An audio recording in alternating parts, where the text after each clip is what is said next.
It's time to explore the world according to Glenn. I'm Kevin Jacobsen. Glenn Close is my favorite actress, and this show is all about exploring the career of one of the finest actors of her generation. Each episode, I'll be joined by a guest as we dive into one of Glenn's movies, TV shows, or stage productions, going chronologically through her career, discussing her performance, and assessing the project itself. And today, we're talking Glenn reprising her role as Cruella de Vil in 102 Dalmatians.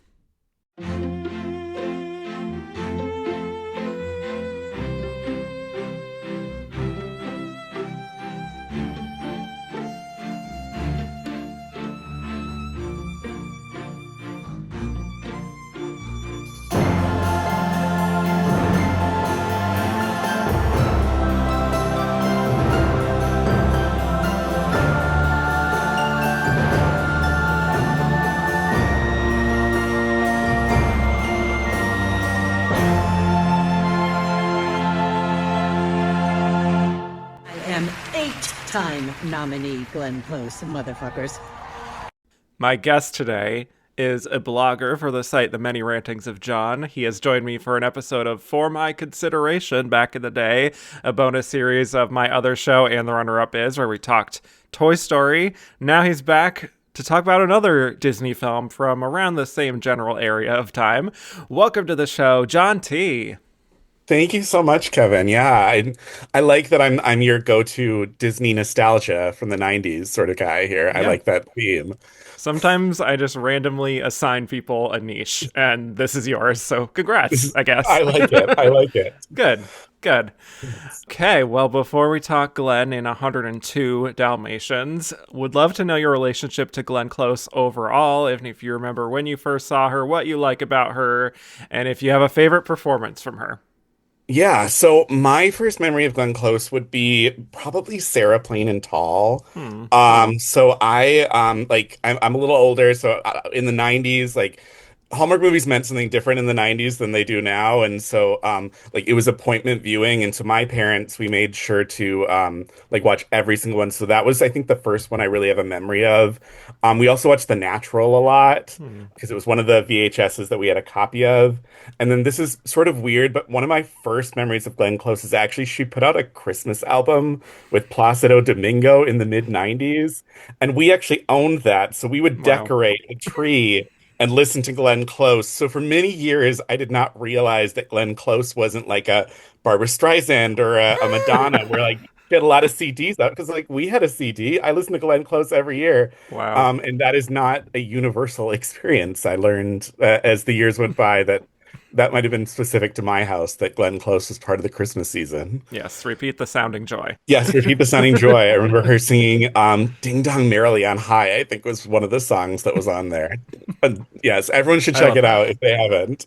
Yeah. But yeah, I think my thoughts on Glenn initially were formed like by my parents. They would always refer to her as a really classy actress. Whenever we'd see a Glenn Close movie, it was always a really like that was the word that always came up was classy, and so that's sort of what stuck with me. And then I think as I started to see more of her films, I think really fearless. She's a fearless performer. She is, and that's definitely the case in today's movie. But Mm. she is not afraid to do whatever it takes to commit to the role. And I think that's what sort of makes her such a great actress. You don't always see that in performers, especially movie stars, that they're like, yeah, whatever it takes to make sure this movie is landing. And so I really love that about her. Yeah. I think my favorite performance of her would, I mean, is it cliche to say Fatal Attraction? It's so Not good. She's necessarily. so good Yeah. in it. And Yeah. so I think Fatal Attraction is probably my favorite Glenn Close, but because we spent so many years watching the Sarah Plain and Tall movies and the sequels, there's a sentimental part of that because I loved watching that with my parents. Wow. I love that you had such a kind of warm introduction to Glenn. Yeah, I don't have the villain thing. I I love knew that. before 100. I know a lot of millennials. It's 101 Dalmatians, but for Right. me, no. I thought of her as more of a nurturing figure before that. Yeah, a mother figure, if you will. A Exactly. real mother. Yeah, well, I love that. I love that everyone has their own kind of introduction into her, and it all is valid because she is that versatile that, like, she fits into these different roles so well and is such a great shapeshifter in a way that a Yeah. lot of leading ladies maybe aren't always that way. So, Yeah. There's no niche that's specific. Glenn Close will, if you Right. put her in a niche, she will defy it. Very true. And to that, let us jump right into what we're here to talk about today, Yes. because she is certainly jumping headfirst into this one. So, yes, 102 Dalmatians, a sequel of sorts to 101 Dalmatians. But the only two actors who carried over from the first film are Glenn and Tim McCartney as Corella's loyal valet, Alonzo. So this was greenlit shortly after the success of the first film. John Hughes, who wrote the first film, he was not involved because his production company, Great Oaks, shut down. Also, Flubber, which Hughes wrote, was kind of a failure. So it was just one of those things where they just severed ties. So Disney hired four writers for this sequel and brought on Kevin Lima, who had directed Glenn around that same time in Tarzan. So they had a solid working relationship. Glenn tried to wield her producing power by lobbying for Tom Stoppard to write the script. Tom Stoppard, of course, had written the play The Real Thing in the 80s, which Glenn won her first Tony for. So, but Tom only ended up punching up some of Cruella's dialogue in the end. She also lobbied for another casting decision, which I think we'll probably talk about later, but it was a little messy overall, this pre-production, with a lot of different ideas bandied about, including one involving a search for a black Dalmatian with white spots, and another idea to have Cruella in New York instead of London. But all those ideas were scrapped in favor of what I'm about to present here. So, 102 Dalmatians follows Cruella, played by Glenn, 3 years after the events of 101 Dalmatians. She's been in prison all this time, and she is seemingly cured of her animal cruelty ways through therapy from Dr. Pavlov, and she's released on probation, a changed woman, now eager to help puppies and all animals, hoping the public will give her a second chance. We also meet Chloe, played by Alice Grace, a young probation officer whose Dalmatian Dipstick is one of the original puppies Cruella had stolen. We also meet Kevin, played by Joanne Griffith, who owns the Second Chance Dog Shelter, which Cruella hopes to take on as her new pet project.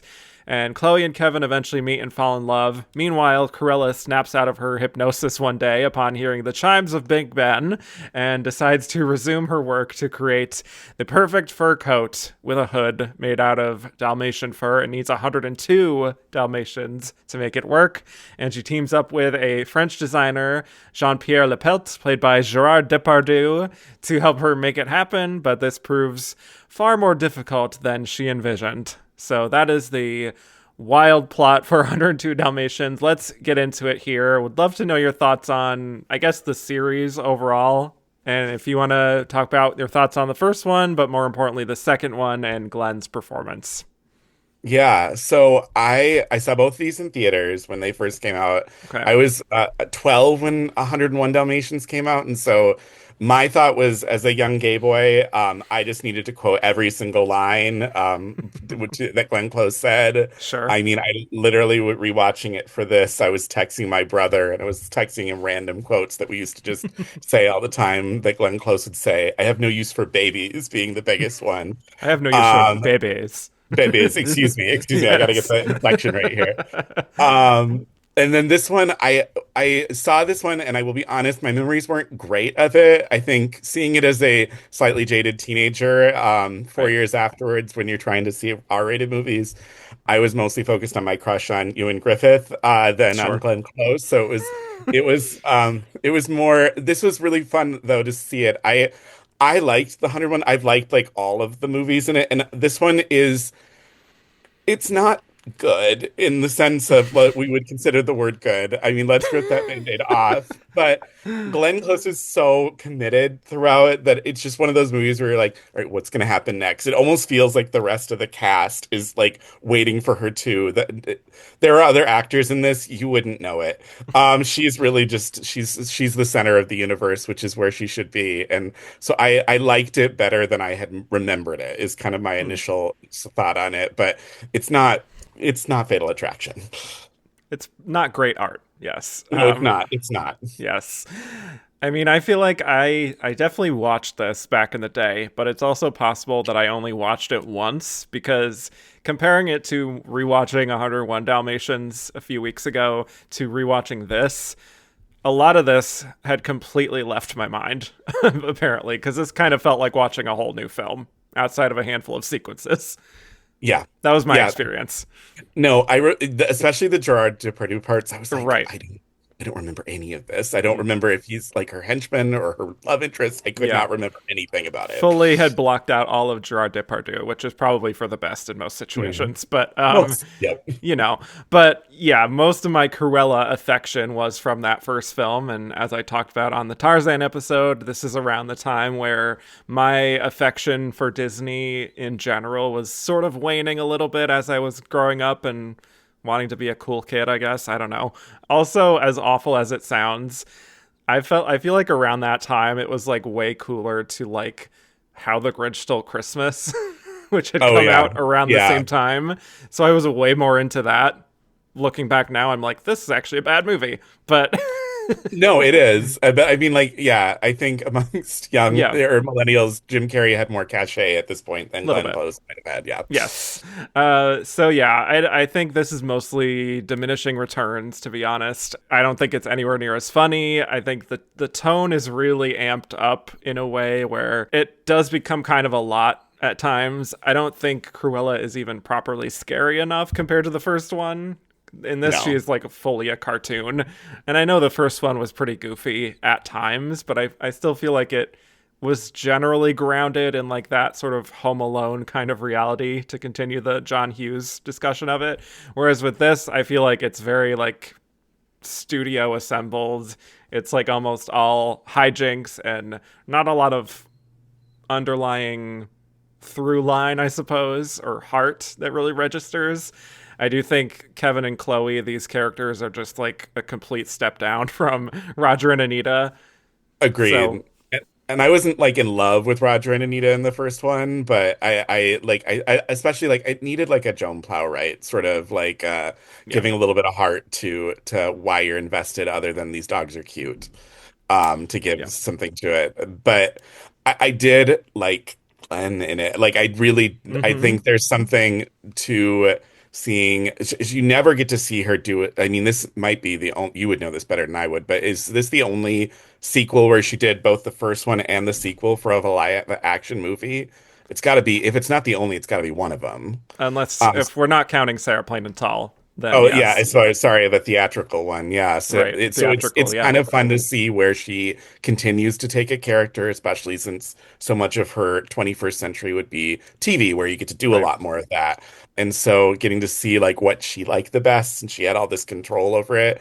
Mm-hmm. And she does get some funny lines in these. It's not as consistently funny, but like perhaps the clock's fast when like perhaps your clock's fast and she looks out the window assuming that Big Ben is her clock. I kind of like that. I kind of like Yeah. the oblivious rich lady vibes that she gave us in the early part of the movie. Yes. Yeah. I think Glenn's performance, yes, the script is kind of juvenile, but like she is approaching this like it's a full theatrical event. Like I feel like Right. she is amping up even like the Norma Desmond-esque delusions and Yes. the gusto and the enthusiasm. It's just such a delight to watch. And because she is so much more compelling and charismatic than Alice Evans or Yoan Griffith, all due respect, she No. completely dominates the film. I think even more so than that she did in the first one, where at least Jeff Daniels and Jolie Richardson were giving semi decent performances, and you had Joan Right. Plowright, like you said, that made you like that storyline too. Whereas with this, I'm just like, I don't even care about these other human characters. I'm only invested No. in Cruella. It's fascinating to see a sequel because this is really a sequel only because of Glenn because Yeah. there's like you said there's only two characters from the original Hmm. and sort of feels like a weird if you loved the original film and not just the original Glenn, it is sort of a you have to reinvest and reinvent what your investment is in this movie in a way that you don't always get in a sequel, where usually you have most of the components are still there, even if it's like Home Alone and Home Alone 2, it's all the same characters, it's the same story, but it's the same characters, another John Hughes one, but it's very much different. It's in the sense that there's a new cast. Yeah, but I also just feel like they're kind of, it just feels like discount versions of that Yeah, oh cast. yeah. This feels like back in the day when it would have been a like a VHS only sort of Exactly. Disney movie. Direct to video, yes. Right, yeah. Before we get too much further into this, I do just want to comment on the intro of the movie. Watching that, just the very beginning is just like a full sense memory of the year 2000. Oh Like, yeah, with the George Clinton song that they're like remixing for the 90s. yes, digga dog. Yes. Yes. Bow wow wow yippee yo yippee yay, all of that, and the intro with like the spots flying around and the Dalmatians. I had the same thing written down. I was like, this is the most 90s intro I've seen in a while. It just fully took me back in good ways and in bad ways. Yep. In Yep. ways it's just like, this Yeah, is very cheap, but also weirdly nostalgic in a way that I can't really put my finger on. it is. And it's one of those ways that they were always trying to hint towards like so that the parents in the audience would be like, oh, it's George Clinton, and the kids would be like, bow wow, this must be a funny song. I mean, Right. it's and that was like, but that was like every live action Disney movie did something like this. It would be like some 70s icon singing something that was remixed for children. It was like 70s Hmm. icon being kids bop. Right. Yeah, it's very much a formula around this time. I just wanted to note that. But yeah, as we open on this prison, we see this sort of demonstration of the animals also being in prison. Dr. Pavlov is experimenting with like hypnosis for animals, and that's where we also are finding Cruella, who is laughing and playing with these puppies. She has this chic hat with a label that says she is prisoner number 6660. Very Yep. cute. I talked about this a little bit with like the ending of Cookie's Fortune with that episode a few weeks ago. Something about like villains in these kinds of 90s and early 2000s movies, the vibe is like so cartoonish, like very playful and almost like makes it look fun, dare I say. I mean, but it does Like, though. I mean, I miss that in Disney movies. yeah, I want a Disney villain that like is just evil and like funny, but evil. I don't want to. I feel like every Disney movie now is like focusing on like let's make a way to redeem the villain. I'm like, no, no, no. We no, can just hate the villain a little bit. I mean, it's fun to, but she does. It does make her. I mean, she's the most interesting character, which was true yeah. of a lot of 90s Disney. Very true. And she is fully just playing with puppies while incarcerated, and she is camping it up already. But yes, she is released from prison essentially on parole, and it's indicated that she has been cured of her sickness. I do love when she meets with her valet Alonzo.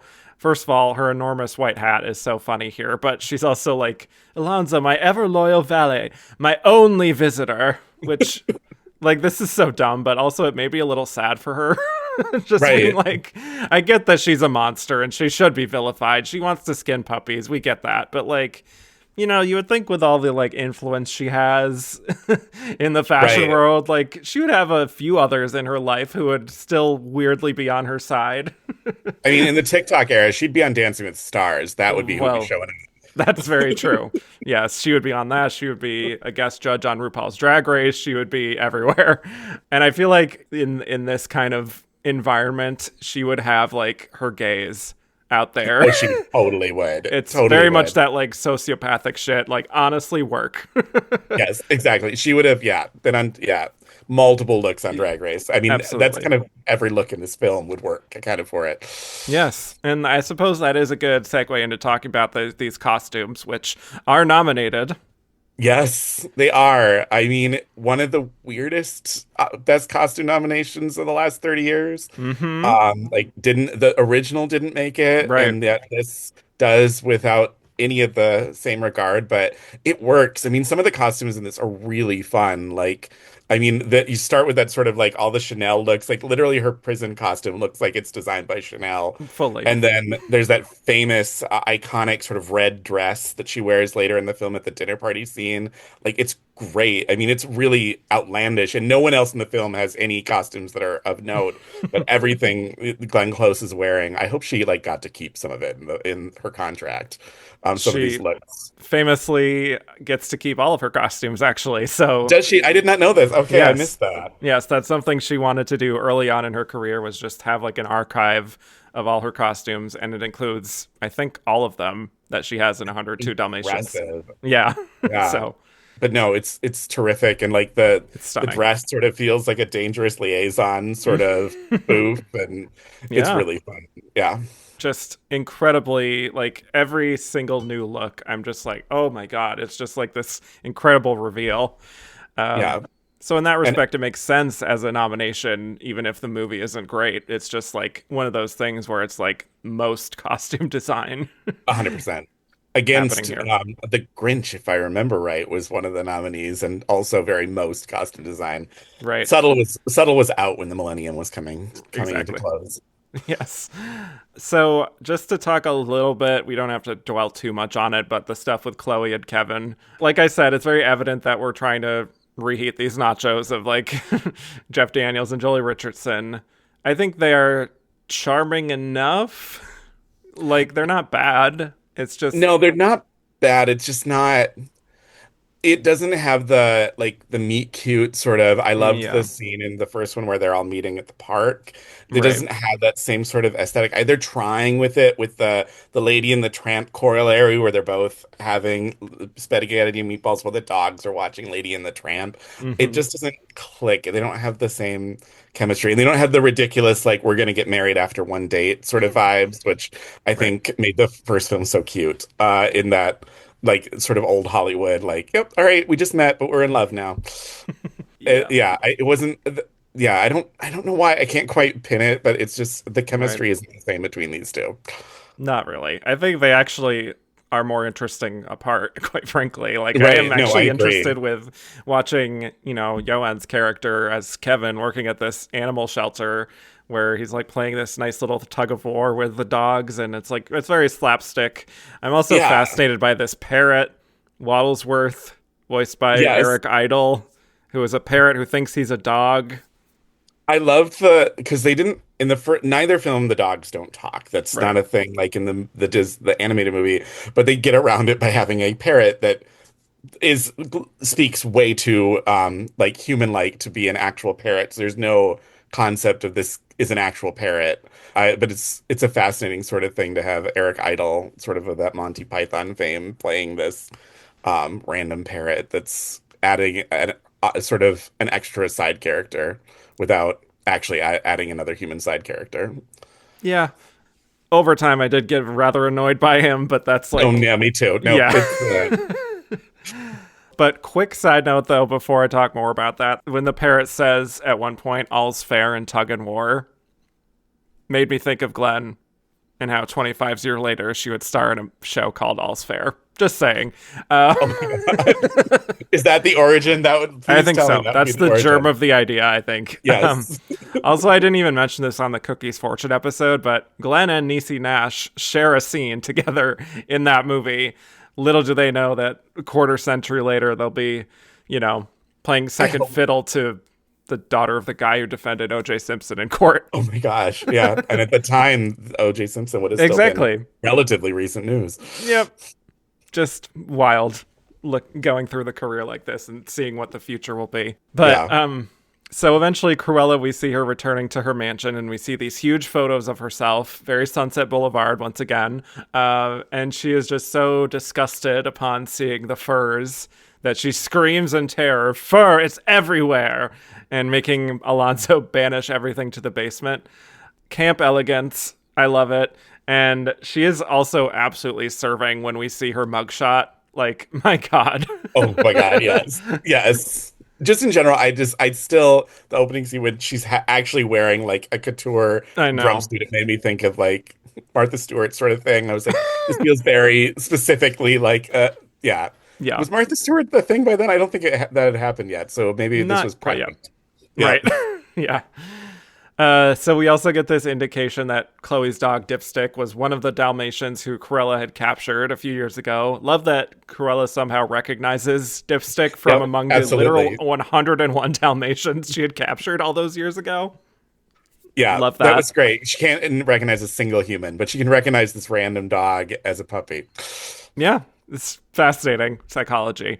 Um, But I love that, first of all, we've gotten the setup that Dr. Pavlov's little hypnosis experiment has a rather glaring flaw in it, which is that everyone snaps out of it upon hearing the chimes of Big Ben, which is a problem when you're in London, Just a naturally. little bit. Just a little Yeah, bit. yeah. A rather fatal flaw. And so, yes, that's already foreshadowed. And then Chloe's office happens to be right near Big Ben. And before I talk about the transformation, I do just love her energy when Cruella is in her office. And it's very much giving like new year, new me. She's kind of treating her like she's her agent rather than her probation officer. Right. Yes. Find She's me a little like, niche somewhere. yeah, I don't know that she has like an idea outside of like everyone around her is just like serving her. And so it's one of those Yeah, things like, yeah, I'm gonna rediscover myself. right. Yes. Which she does. You get it's not a movie of this era if you don't get a montage of various magazine covers of the Incredible. person. And so Yes. yeah, of course you have all these magazine covers with her wearing a giant. The only time I think she wears something other than red, white, and black in the whole Mm, film, right. that giant pink pastel poof. Right. Love it. But yeah, it's fascinating to see how she sort of that's just her default. Hmm. But also, what I love about her, like before she transforms back, is that she is kind of like maintaining relatively the same level of energy as she was before the therapy. Like, she is still at a 10, but instead of Yes. like at a 10 evil, she's like at a 10 good, essentially. Like, she is just so incredibly eager to get this second chance. Yes, And, she's like fighting to be able to go and protest, and then she's but like hmm, it's still like I don't know if I can like it's the same sort of yeah, I love that the right. same sort of energy. Right. I think it's just a smart choice on Glenn's part to show that she is still essentially the same person. Like, she hasn't totally transformed. It's just that all of that energy and all of that kind of like verve, I guess, is just Right. like fixated on the other end of the moral spectrum, essentially. Yep. So I just find that fascinating to watch on a character level. But as we see, she wishes that the press would call her Ella now, because Corella just, it has that connotation to it. It's so Um, cruel. Right. And I adore that kind of ruffled dress that she flits about in as she has her interview on TV, and she says she's buying up the shelter and saying that everyone deserves a second chance, just very much fully in her Norma Desmond mania. And I guess if there's like one semi theme going on here connecting these is the idea of Kevin also believing in second chances, not Right. only for animals, but for people too, like him having this other employee who works for him who is also on parole. I think it's not really commented on as much in the film per se, but it is a good sort of thematic tie-in about second chances, even if the film doesn't really like follow through on saying that everyone deserves a second chance, because like we're seeing And what's happening with Corella.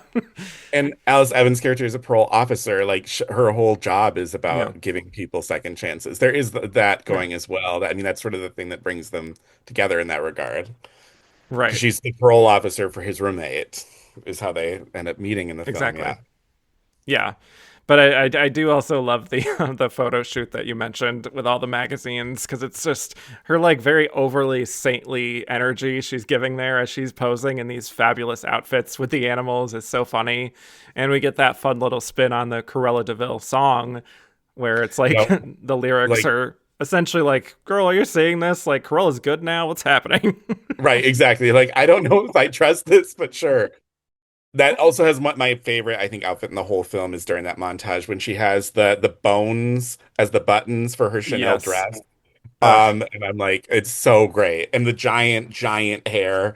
It's such a good look. Yeah, and even just like when she is going to meet with Chloe in that kind of like, I think it's like a houndstooth blazer, like going to meet with Yes. Chloe, it's just to die for. Just I get distracted just by her costumes and forget to pay attention to what's happening in the movie.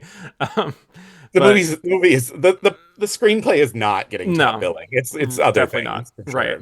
But yeah, gets this wonderful little exchange with Chloe where she's like wanting to protest at this fashion show hosted by Gerard Depardieu's character. And she's like, now, Chloe, you can't stop me. It's my duty to demonstrate against a fur fashion show. And Chloe's like, well, it's my duty to say that you can't go near fur. and I'll put you in prison again. And she's just like, won't you even let me heckle that monstrous lapelt? Just a teensy weensy heckle, murderer. And just the whole Yes. earth shakes, But like at basically. a Spinal Tap 11 volume, she's yelling Exactly. murder. Yeah.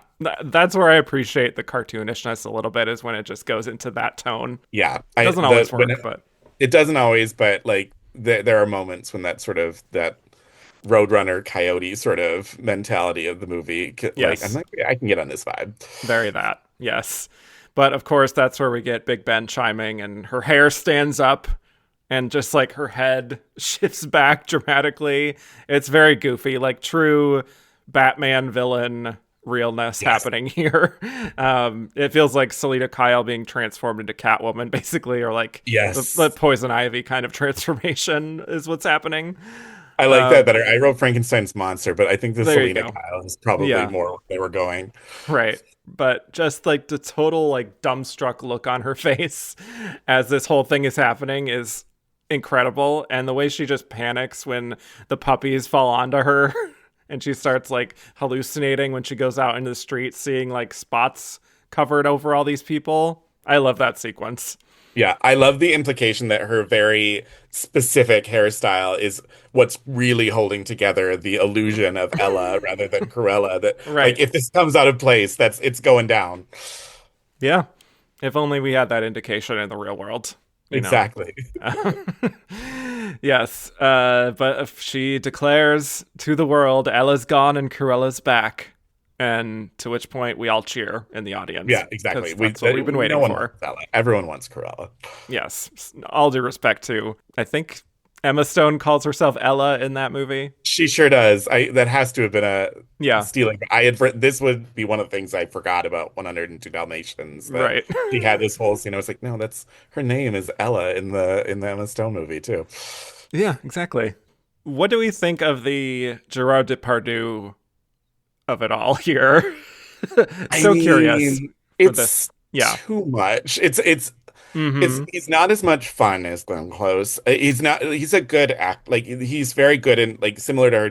He can pull off dramatic parts, but whenever he does comic, it just feels too broad and not invested enough. She's so campy and so good at like I'm gonna do whatever it takes to get the laugh, and every time he's on screen, it just doesn't land the same way. And I can't quite tell if he's supposed to be in love with her, if he's Mm, obsessed with like where is the screenplay gives no hints as to is he just her lackey? Is he in love with her? Is he just want to be her?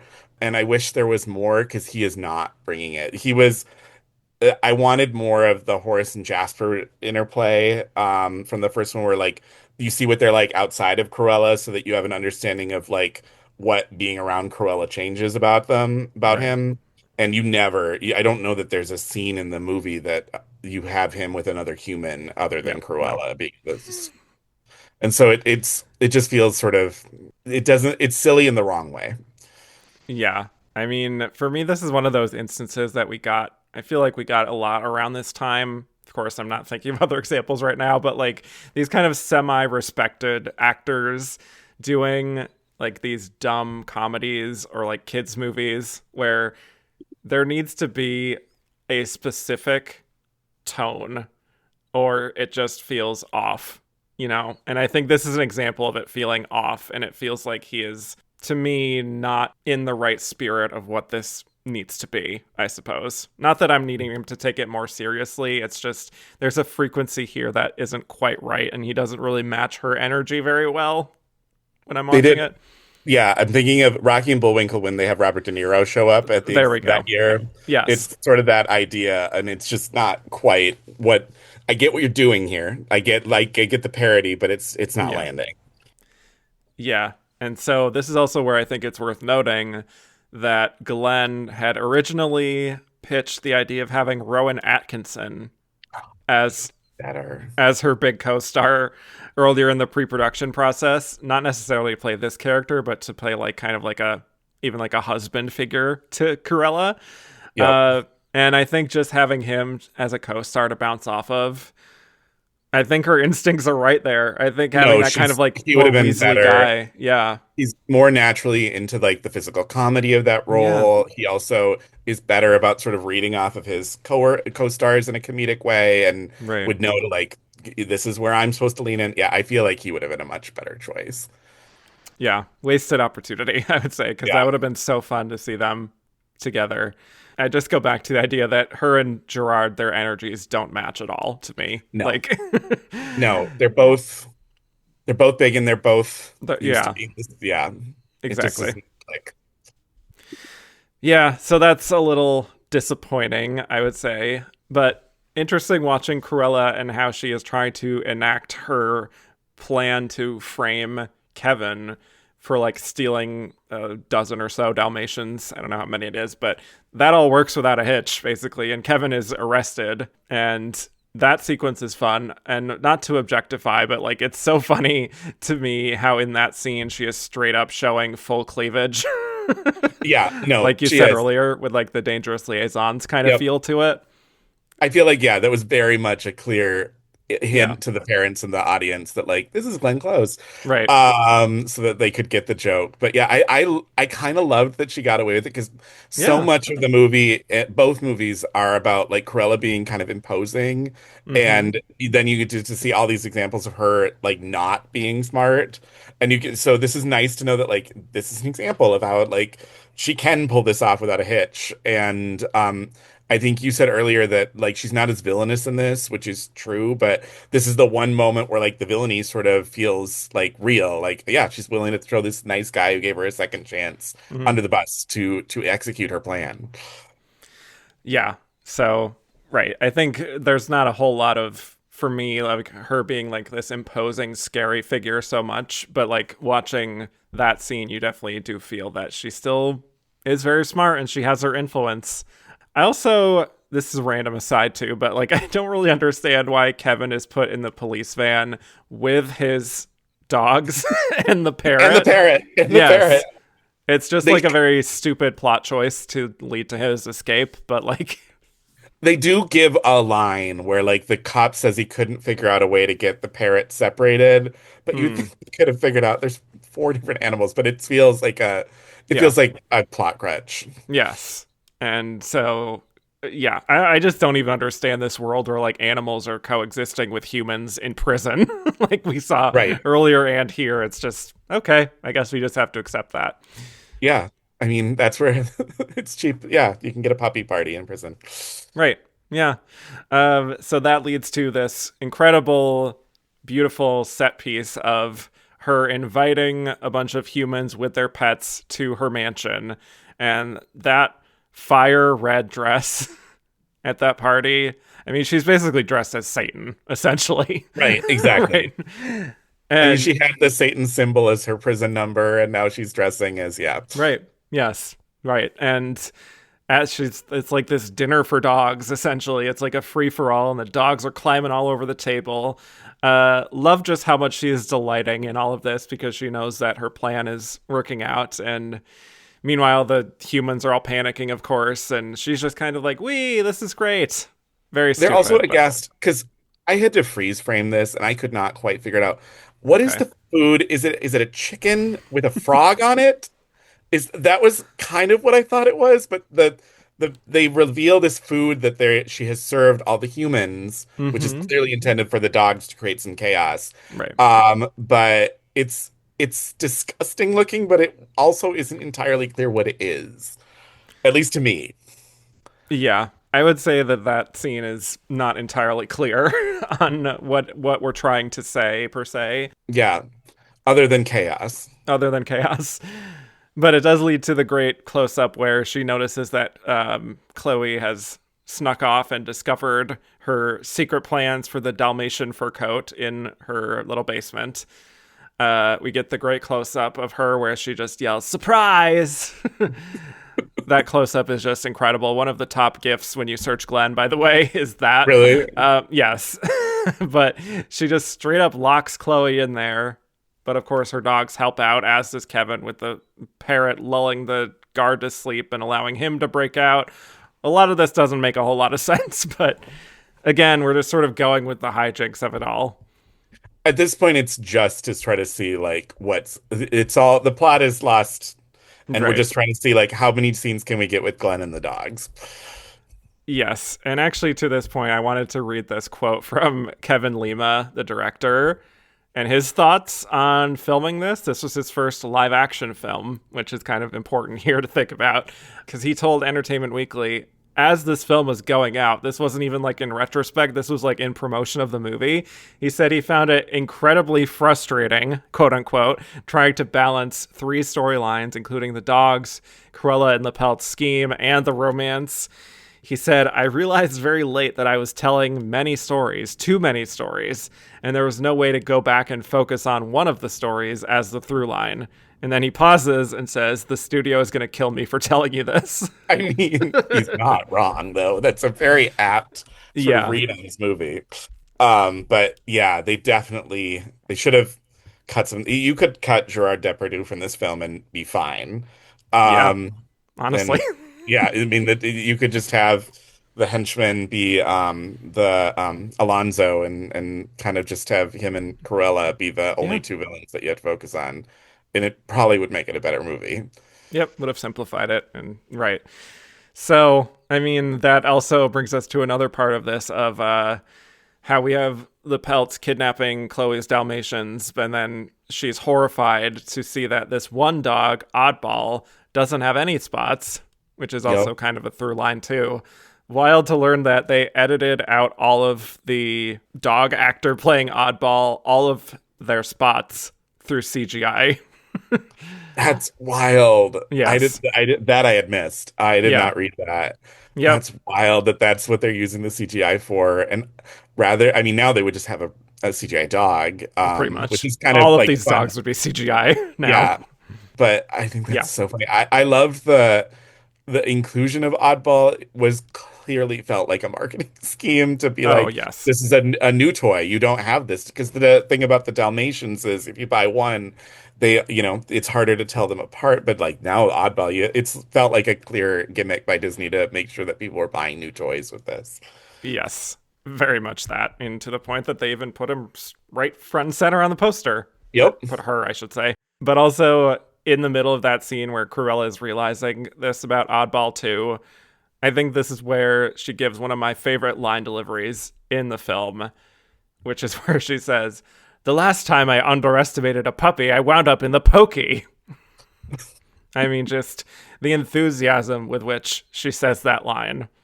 I want to pretend Academy that's one Award. of the punch-ups that Tom Stoppard did. I am I want almost to, I positive want, it would be. Yeah. yes. Yeah, Tom Stoppard was writing that. Mm-hmm. Yeah, that'd be a fun exercise going through and picking out all the Tom Stoppard lines. So at this point, we're nearing the end, and Corella and the Pelts are going off to Paris on the Orient Express to get going on this coat. And that's where we also see Kevin and Chloe and all their dogs following them there. And the dogs are communicating with the French dogs that spotted Corella, which leads to Corella's place. Pretty much exactly the setup of the climax of the first film. Yep. I think having Kevin and Chloe there does feel like a little bit of like a fix from the first one with how Jeff Daniels and Jolie Richardson are so sidelined from the action in the film towards the end, whereas this feels like, okay, we'll include the humans a little bit more here. I agree. I also think there's a throwaway line that kind of fixes one of the big plot holes in the first one, which is why didn't Cruella just buy the puppies? She's Yes. rich. And then she says in the conversation with Lapel, like, well, I wouldn't have time for the breeder. Do you think we have time to breed all these puppies? Right. I like that because it felt like very specifically being like, this is why we have to do this ridiculous sort of giant scheme is because we couldn't just buy it. She's rich. She could buy 100 puppies if she wanted to. Right. Yeah. And also all of this reminds me, I don't know if this is too much of a tangent, but do you know about how there was this problem like in the real world with how there were so many people after that first film came out wanting to get Dalmatians? Oh yeah. And then they put at the end of this movie, they have a Yeah. little disclaimer about from the Humane Society, don't adopt if you don't want, because Yeah. Dalmatians are a very demanding dog breed. Right. Yeah. So fascinating. Just again, like I feel like you're seeing these little bit of like tinkering with like trying to make sure that all of this flows naturally and like the logic checks out, and we're making sure we're crossing our T's and dotting our I's from the slight mistakes we made with the first one, even though ultimately this kind of, again, feels like very studio kind of collaborated more so than a cohesive vision, I Right. suppose. With them in Paris, they get one of my favorite, most like the most ridiculous lines, which was as the two poodles are crossing the street, one of them dyed in pink. She's Yeah. like, "Our next challenge, reinventing the poodle skirt," which felt so specifically ridiculous that I Yeah. just, it was one of those movies I was like, "This is the stupidest thing ever," but I am laughing, so it worked. Hmm. Yeah, a cheap laugh, but it works. Yep. Yes, and eventually, of course, she is kind of growling at Alonso that like he didn't actually kill Oddball like he said he would, and goes off to kill her herself. And so that's where we essentially get a full redo of the climax of the first one, except this time they bake her into a cake. I was gonna say it really ta the second one really takes the cake. There you go. Yes, and I mean her commitment there to being fully humiliated, for lack of a better word, and made into like a swamp figure essentially is just It's who amazing. else is doing that, you know? It made me think, and you would know this again better than me, but Glenn Close has been in so many movies, but I would assume you can count on two hands how many she's properly needed a stunt double. It's probably just Fatal Attraction in these two movies. And I just kept thinking, I was like, if I ever got to interview her about this movie, if I could ask her one question, it would be about like, how did you like work with your stunt team on this? Because it's so you do believe she's in most of the scenes. She obviously can't be Yep. on all of this, but you do truly believe like she's doing a lot of this stunt work. And it's so, I mean, it's so ridiculous, but so fun. And Yeah. not sanitary. The way they are making those cakes normally, this No. giant vat of egg yolks that is not Hmm. refrigerated or anything, just dumps on her. I'm like, people should not be eating these cakes. Yes. Yeah, and people should not be getting any ideas that this is how we make cakes. Right. Um, but it's funny that you should mention this about the stunts because she has an interview from that year too where she talks about filming that whole sequence and how she, believe it or not, did most of those stunts Gee, herself. Yes. that's why. I mean, it makes sense. She's like that kind of actor that would Totally. like commit to it. But I just was like, she has so few films where she had to do action sequence. I bet she loved Right. it. Oh, yeah. And here's actually what she said in her quote. She said, I just think it's fun. I was a tomboy when I was little. Also, people are so sophisticated now, they can tell when it's a stunt person instead of an actor. And she says, it took me weeks to shoot. It was hard. The coat is extremely heavy, so I had a harness on, but my arms were like noodles. I had a lot of massages, but I wasn't hurt. So, Good for her. Tom Cruise, eat your heart out, Exactly. Tom Cruise could never. right? So, I mean, it really is just, like I said, I don't know what your thoughts were when watching this, but I was just like, this woman is so unbelievably committed Oh to yeah, it's like yeah. selling the humiliation of Cruella through the dogs just completely sabotaging her in every direction. There's no glamour in it, and it's Nope. like this Rube Goldberg sort of device, and it's just I loved it. I loved like watching it. It was like this is someone again. She's so committed. Like this is what the job demands, so this is what we're gonna do. And you could see other actors of her generation that might have balked at doing something Right. like this. Especially before she sort of set the trend of like being willing to do this sort of thing. Hmm. Yeah, I'm not going to name names, but you know that there are actors of that genre that wouldn't have done it, but no, she was committed. Yes, she always commits to doing whatever needs to be done. And sometimes it's like, Glenn, you don't need to be doing all this or No, no, saying no, all this. you didn't have to. But You can like, say no to this, but right. in this particular case, it's a kids movie. This is the Yeah. funniest. Like this is the scene that the kids in the movie are going to just like laugh, and Laugh and that's cheer what she's and going to. Yeah, oh yeah. like the villain is going to go out in the most comical fashion. Yeah. Yeah. And I think we can count the cake that she is baked into as a costume itself. Absolutely. Yeah, I would like to think that's part of why it was nominated. one of the few edible costumes ever nominated for an Oscar. There you have it. So, if I was producing the Oscars, I would be having a full costume, showcase and Oh have the my edible gosh, cake. Kevin. Yes. You remember when they used to do those like the fashion shows with all the supermodels? Do I Claudia Schiffer ever? comes out in like in a giant cake. That would have been amazing. You know, This is why we need gays producing the Oscars We more. do. That Anyway, should be a requirement. yes. So it ends essentially like the first one. She's sent away and all of that, but Oddball has her spots in the end. So yay for Yes. her. Kevin and Chloe are happy. Everyone's good. But for me, the takeaway, of course, the takeaway is Glenn and her absolutely fearless performance here. Agreed. Yeah, she is the best and only reason to see this movie. Essentially. Yeah. Were there any other little stray observations you wanted to make before we move on that we didn't get to? Back here, I think we hit all of them here. The biggest one, yeah, I want to talk about the cake scene was just so much. That Yeah. I just loved that.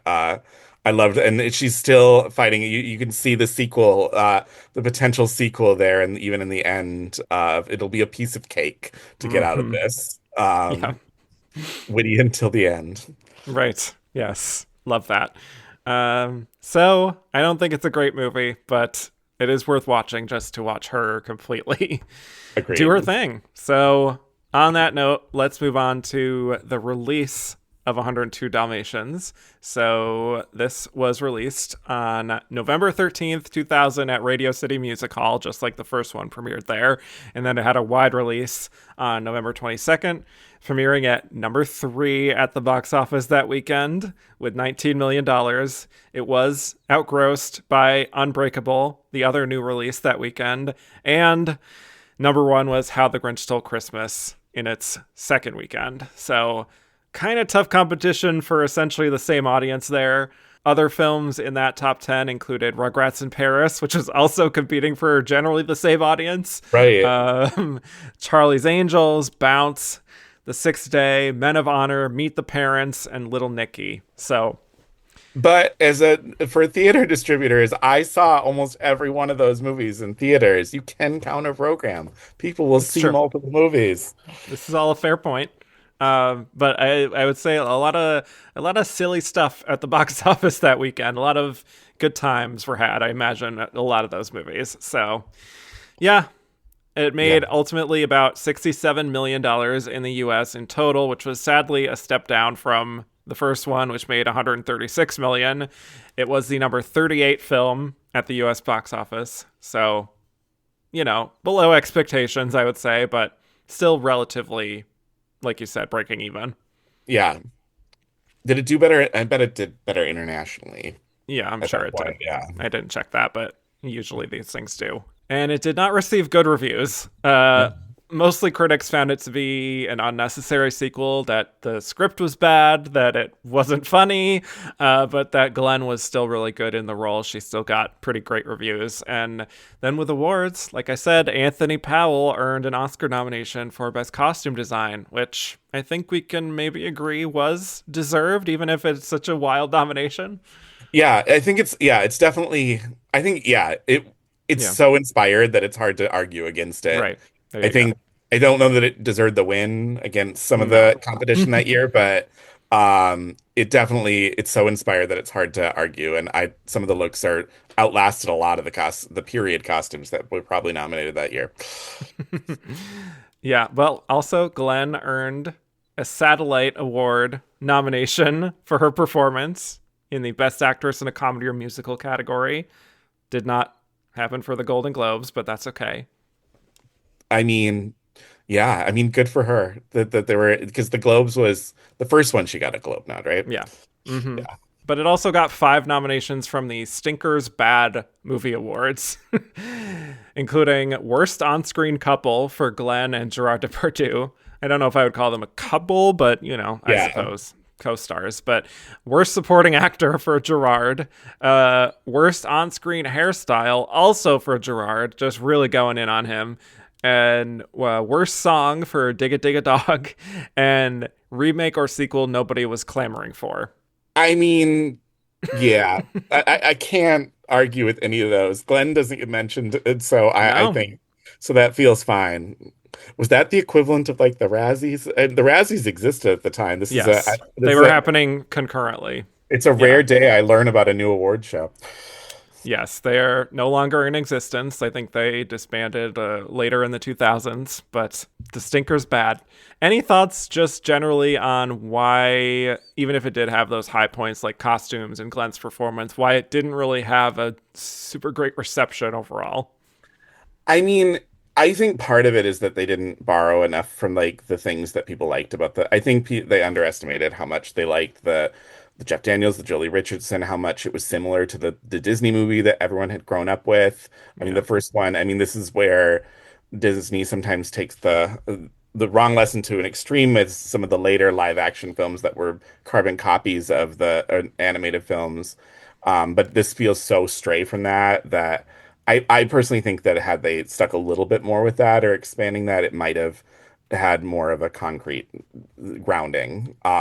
yeah, But it's one of those things where they gave the thing that the people like best about the movie, which was Glenn Close, and so you'd think that people would have responded, but it's just not as good a movie.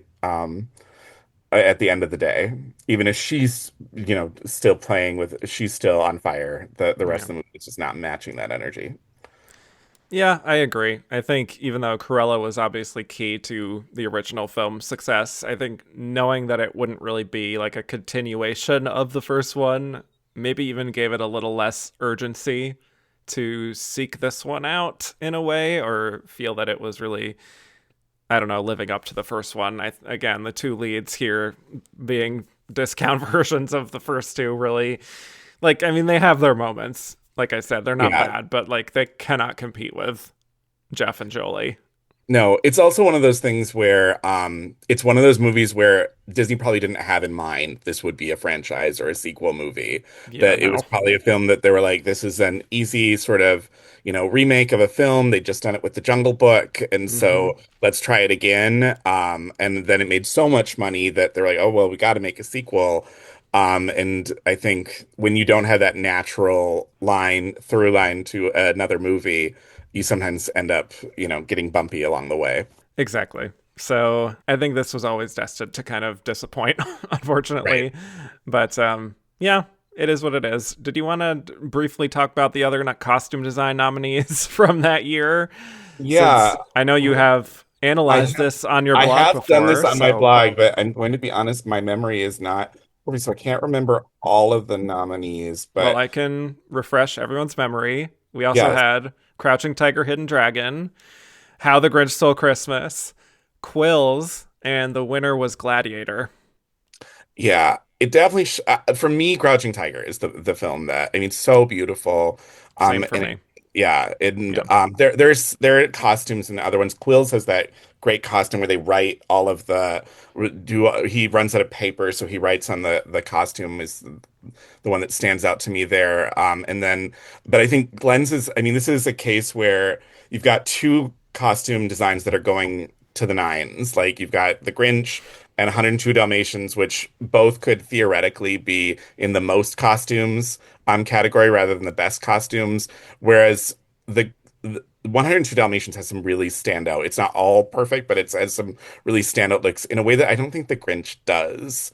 And I Hmm. know this is sort of blasphemous for particularly given that the Grinch is, I mean, the looks in that of you can go to Universal Studios every December and see them everywhere, but it doesn't have the same cachet and it doesn't have the same artistry that some of the work that 102 Dalmatians is really bringing about. So I don't think it deserved the win, but I also don't think Gladiator did. So I feel comfortable with that. I love that it so stands out as the other four films were nominated in other categories, and this was just them getting creative. And there were other Yeah. films, there were period films like Fatale or Chocolat was nominated for Best Picture. They could have easily gone with that, and they stuck their neck out. So I always applaud the Academy when they get creative in the tech categories. Yeah. Actually, to that point, I think it is something that the Academy should be more cognizant of is that just like, even if the movie is not great, you can at 100%. least appreciate one craft element that is truly outstanding. Yeah, I think if every craft category should have at least one film that's the only nomination.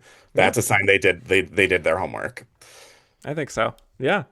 So, on that note, let's get to our last segment where we're going to rate Glenn's performance on a very specific scale. So thinking about her performance and where this sits in her career, would you say that with her performance as Cruella de Vil, she is ready for her close-up, one of her best performances? Is it low Glenergy, not an essential one for you, or close but no cigar, somewhere in the middle?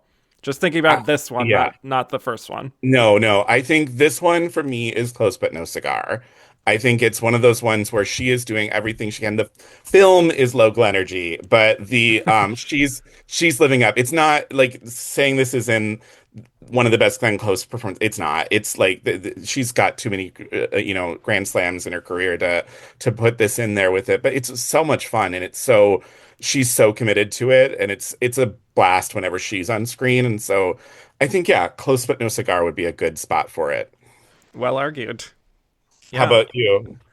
Well, I'm going to be bold here and say she's ready for her close-up. Oh my gosh, I love that. She stepped in where the script was lacking and gave it her absolute all to make this work. I find no fault in her performance. I think the movie is an entirely different story. But for me, she really just takes Cruella, dare I say, to a new level here and just wears the hell out of those costumes and injects some of that delusional Sunset Boulevard realness into it too. So I just think isolated on its own, I think this is great work from her, honestly. And so maybe I wouldn't nominate her for an Oscar per se, but like, I don't find any fault in what she's doing is what I'm trying to say. No, I can buy that. Yeah. Yeah. I think if I was like I'm only given like the top 5 that right. ready for a close up, and so but no, she's great in this. She should be walking away proud on this one.